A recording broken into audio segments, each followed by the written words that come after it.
दोस्तों, रफी साहब के गीतों को सुनकर इस बात पर यकीन करना ही पड़ता है कि अब वो हम सबके बीच नहीं है। वरना रफी साहब के चाहने वालों की तो सुबह भी उनके गीतों से शुरू होती है और रात भी उनके ही गीतों को सुनकर रुखसत होती है। महान पार्श्व गायक मोहम्मद रफी, जिन्हें उनके चाहने वाले ही नहीं सारी दुनिया प्यार और सम्मान से रफी साहब कहती है। शायद ही कोई इंसान होगा जिसे रफी साहब के गीत पसंद ना हो। आज भी रेडियो पर कोई भी बैंड हो, उनके गीत जरूर बजते हैं। भले ही संगीत प्रेमी किसी भी गायक के फैन क्यों ना हो, उनकी भी लिस्ट में कई गाने रफी साहब के जरूर होते हैं। ऐसा इसलिए भी क्योंकि शायद ही ऐसा कोई अवसर हो, शायद ही ऐसा कोई सिचुएशन हो जिस पर रफी साहब की आवाज में गीत ना हो। जन्म से लेकर मृत्यु तक इंसान की हर परिस्थितियों से जुड़े उनकी आवाज से सजे गीत बन चुके हैं और वो आज भी उतने ही पॉपुलर हैं। चाहे वो लोरी हो, पवन आती जाती कहानियां सुनाती है,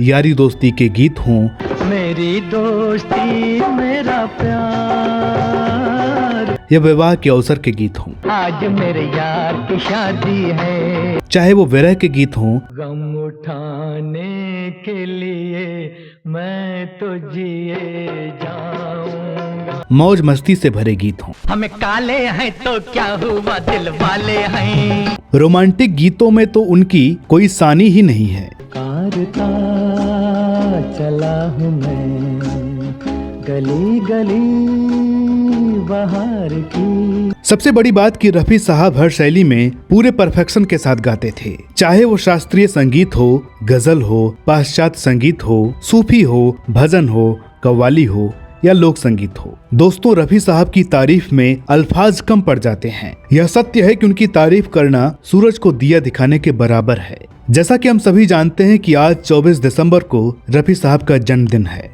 और यह तारीख रफी साहब के चाहने वालों के लिए महज एक तारीख नहीं बल्कि एक महोत्सव है, जिसे रफी साहब के प्रशंसक पूरे माह भर मनाते हैं। क्या देश क्या विदेश। नमस्कार दोस्तों, मैं हूं अनुराग सूर्यवंशी और आप देख रहे हैं नारद टीवी। वैसे तो रफी साहब के चाहने वाले उनके बारे में काफी कुछ जानते हैं, फिर भी उनके बारे में कोई न कोई नया किस्सा मिल ही जाता है जो हम सबको आनंदित भी कराता है और गौरवान्वित भी महसूस कराता है। आइए आज के खास दिन को रफी में बनाते हैं कुछ ऐसे ही सुने अनसुने किस्सों के साथ। दोस्तों, आपको जानकर ताज्जुब होगा कि रफी साहब की आवाज और गायकी का न सिर्फ हिंदुस्तान दीवाना था बल्कि पूरी दुनिया ही कायल थी। उनकी प्रसिद्धि को आप इस किस्से से महसूस कर सकते हैं, जिसे दुनिया भर में रफी साहब के साथ बराबर स्टेज शोज में परफॉर्म करने वाली पार्श्व गायिका उषा टिमोथी जी ने शेयर किया है। उन्होंने बताया कि एक बार जापान में रफी साहब का शो हुआ, जिसके लगभग सभी दर्शक जापानी ही थे, भारतीय लोग ना के बराबर थे। इसे रफी साहब की आवाज का जादू नहीं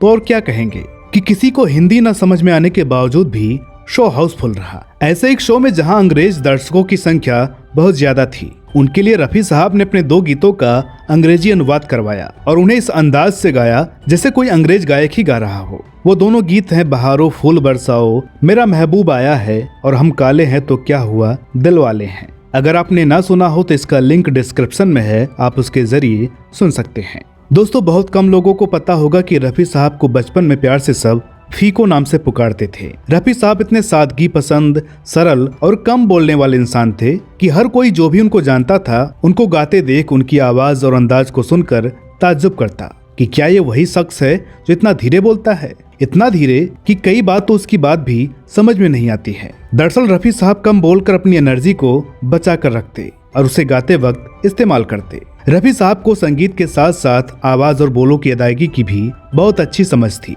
उनका मानना था कि अगर किसी की आवाज अच्छी ना हो और वह कितना भी बढ़िया संगीतकार जानकार क्यों ना हो, सुनने वालों पर अपना असर नहीं छोड़ पाएगा, क्योंकि उसके गानों में वो बात, वो मिठास नहीं आ पाएगी जो होनी चाहिए। शायद इसलिए उन्होंने अपने बच्चों तक को संगीत के क्षेत्र में नहीं आने दिया। दोस्तों, रफी साहब बहुत सीधे, सरल, शरीफ और मददगार इंसान थे, लेकिन बहुत कम लोगों को पता है कि वो थोड़े शरारती और हाजिर जवाब इंसान भी थे। ऐसे बहुत से दृश्य आपने उनके लाइव शोज में देखे और सुने होंगे, जब वो अचानक सीटी बजा देते या मस्ती में कुछ ऐसा बोल देते कि सभी हंस पड़ते। हाजिर जवाबी और हंसी मजाक से जुड़ा एक ऐसा ही किस्सा उषा टिमोथी जी ने मुबारक बेगम जी की याद में साझा किया है। वो किस्सा कुछ यूं है कि गीत मुझको अपने गले लगा लो ओ मेरे हमराही की रिकॉर्डिंग के बाद जाने माने तबला वादक नवाज अब्दुल करीम खान साहब ने मुबारक बेगम जी की कुछ ज्यादा तारीफ कर दी तो रफी साहब ने चुटकी लेते हुए कहा कि खान साहब कभी हमारी भी तारीफ कर दिया कीजिए, आखिर हमने भी तो गाया है। इस पर खान साहब बोले, मियाँ आप तो हमेशा ही बढ़िया गाते हैं। इस पर रफी साहब ने कहा, फिर भी 4 बार तारीफ, मुझे तो दाल में कुछ काला नजर आ रहा है।